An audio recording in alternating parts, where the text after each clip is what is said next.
Di sana ada Profesor Darmadi, kami persilakan. Silakan Prof.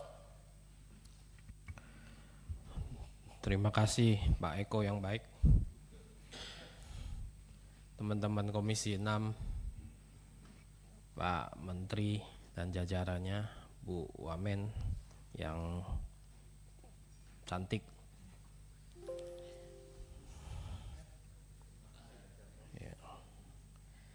Yang pertama, saya selamat pada Pak Menteri. Ini Pak Menteri yang pertama dari dalam. Sudah 7 mendampingin Menteri. Betapa hebatnya pengalaman Pak Menteri ini. Tepuk tangan, ya nggak apa-apa. Karena jarang ini Pak. Jarang-jarang biasanya Menteri dari partai politik. Ini kan tidak terlihat partai politiknya. Jadi kita apresiasi dan selamat juga buat Bu Wamen yang merepositioning dirinya dari anggota DPR menjadi Wamen. Pekerjaan yang sangat berbeda. Ya. Tadi paling tidak Bu Wamen tahu kelemahan-kelemahan DPR. Ya. Bisa dipakai oleh Bu Wamen. Dan jajaran yang sudah saya kenal rata-rata di sini. Yang pertama memang begini Pak Menteri. Ini yang paling seru ini adalah Permendak pengaturan impor. Terkesan selama ini Kementerian Perdagangan itu nggak siap sebetulnya. Karena hampir setiap bulan itu berganti Permendaknya. Ya. Dari Permendak 36 2023 ke Permendak 3 2024, 7 2024, 8 2024. Itu jenjangnya hanya sebulan-sebulan, Pak. Betapa luar biasanya mengganti Permendak yang hanya nafasnya 1 bulan, diganti lagi. Ini seperti mengganti peraturan rumah tangga atau peraturan perusahaan. Padahal ini skopnya nasional Pak Menteri. Saya tahu bahwa ini rumit, situasi global juga tidak menentu, dan kita berhadapan sama lingkungan yang parasitik sama ekstraktif. Tetapi lain kali kalau bisa dikaji dulu. Jadi jangan langsung direspon Pak. Apa yang dilakukan oleh Kementerian Perdagangan saya pikir sudah cukup baik, mengkaji dulu ini Permendak 8, berbagai tekanan kepada Bapak dan Kementerian untuk dirubah, tapi Bapak tidak langsung merespon. Karena seperti yang dikatakan Pak Menteri sebelumnya, ini menyangkut kredibilitas Kementerian. Bapak setuju nggak kalau Bapak ganti setiap bulan Permendaknya, kredibilitas Kemendak ini turun? Nggak boleh. Kalau ada hal salah yang terjadi, persepsi yang salah di luar, Bapak luruskan. Contoh, Sritek menuduh Permendak 8 adalah penyebab bangkrutnya Sritek. Bapak setuju? Bapak harus menjelaskan ke masyarakat, bukan salah Permendak, bukan salah Kemendak. Sritek itu sudah dari tahun sebelumnya, jauh sebelumnya sudah ekuitasnya negatif. Liabilitiesnya sudah besar sejak dulu. 2021 saja ekuitasnya sudah hampir 340 juta US dollar. Negatif. Utangnya dari dulu sudah 1 miliar dolar US. Hal ini harus dijelaskan. Orang seenaknya, saya bangkrut gara-gara Permendak. Teman-teman saya Pak ngomong sama saya, Pak, saya bangkrut nih tekstil saya gara-gara Permendak Pak. Wah, saya bilang betapa beratnya Pak Budi Santoso menanggung dosa daripada pebisnis ini. Yang semua dilempar ke Bapak. Entah saya bangkrut, saya ngomong Bapak juga gitu. Ya. Tapi Bapak harus punya jubir menjelaskan dengan baik. Kalau ada serangan dari kementerian lain, Bapak jawab, jangan diem. kementerian sebelah. Ini kan tarik-menarik Bu Wamen. Apakah Permendak 8 dicabut, langsung industri benar? Industri tekstil misalnya.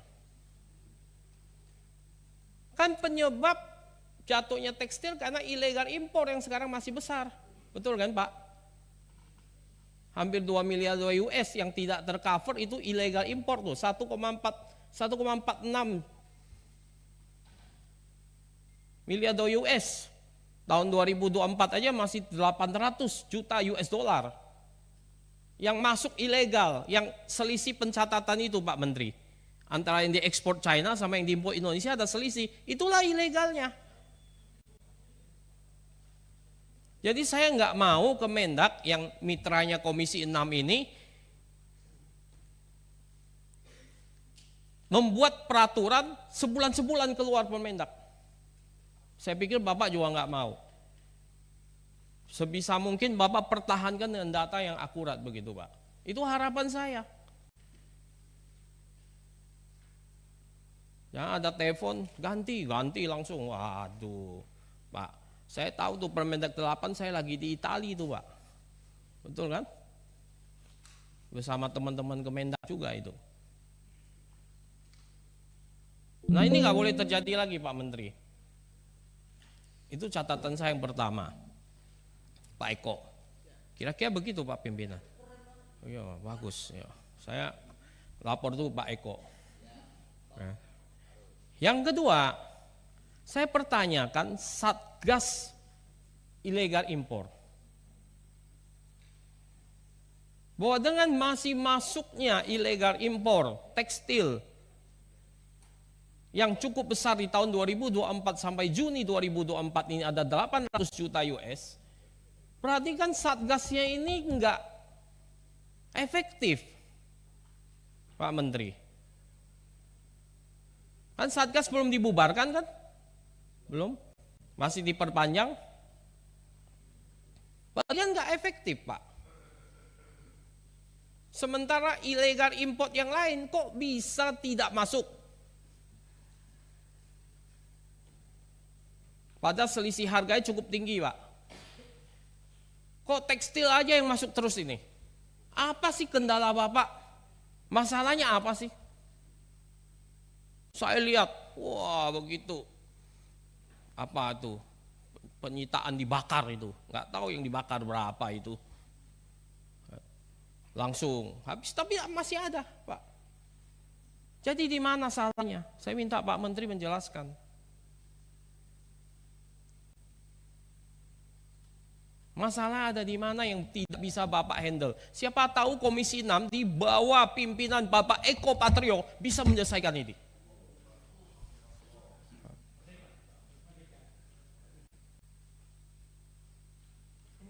Itu saya minta nanti dikasih tahu.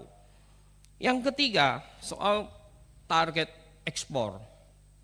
Ini kan Pak Prabowo pertumbuhan ekonomi pingin nanti 8% Pak. Bapak saya lihat di berita mesti menggenjot 7-9%. Tapi juga ada syarat kedua Pak, supaya bisa 8%, UMKM-nya harus naik 12,5% naik kelas. Supaya bisa masuk ke 8%. Jadi yang mikro naik 12,5% ke kecil, kecil naik 12,5% ke menengah, menengah naik 12,5% ke atas. Nah, saya nggak melihat paparan detail.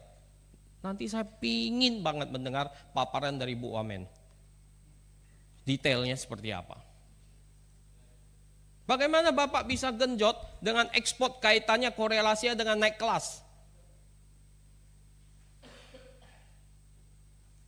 Kalau ekspor saja seperti yang Bapak lakukan peresmian ekspor pakai Mayora itu, Bapak resmikan ekspor luar negeri, itu bagus Pak, naik Pak. Tapi yang naik itu yang besar. Yang kecil bagaimana yang mikro ini? Kalau Mayora itu nggak dibantu juga sudah bisa jalan sendiri Pak. Tapi apa peran Kementerian Perdagangan untuk menaikkan yang mikro jadi kecil-kecil jadi menengah-menengah jadi atas? Dan itu harus naik 12,5% supaya bisa genjot 8% pertumbuhan. Kalau Bapak butuh simulasinya saya kasih nanti Pak. Nah ini yang saya minta detailnya. Ya. Mungkin nggak bisa langsung nanti buat tertulis saja. Biar kasih wamen kerjaan sedikit Pak. Saya nggak tahu wamen tupoksinya apa sekarang ini. Sama seperti dulu atau bagaimana. Kan belum dijelaskan Pak Wamen. Pak Menteri, Wamen ini nanti tugasnya lebih kemana sehingga kita bisa minta pertanggungjawaban Bu Wamen juga. Ya. Wah kalau naik ini bisa genjot performance-nya Bu Wamen ini naik. Ini masih muda loh Pak ini Pak. Sayang Pak. Ya. Sayang Pak kalau dia nggak naik lagi gitu. Saya udah baca semua Pak Bu Wamen punya profil. Hebat luar biasa. Tepuk tangan dong buat Bu Wamen. Ya. Cukup, Prof. Kader Golkar saya tahu. Ya. Sudah cukup, Prof? Yang selanjutnya adalah satu lagi, Pak. Satu lagi. Siap.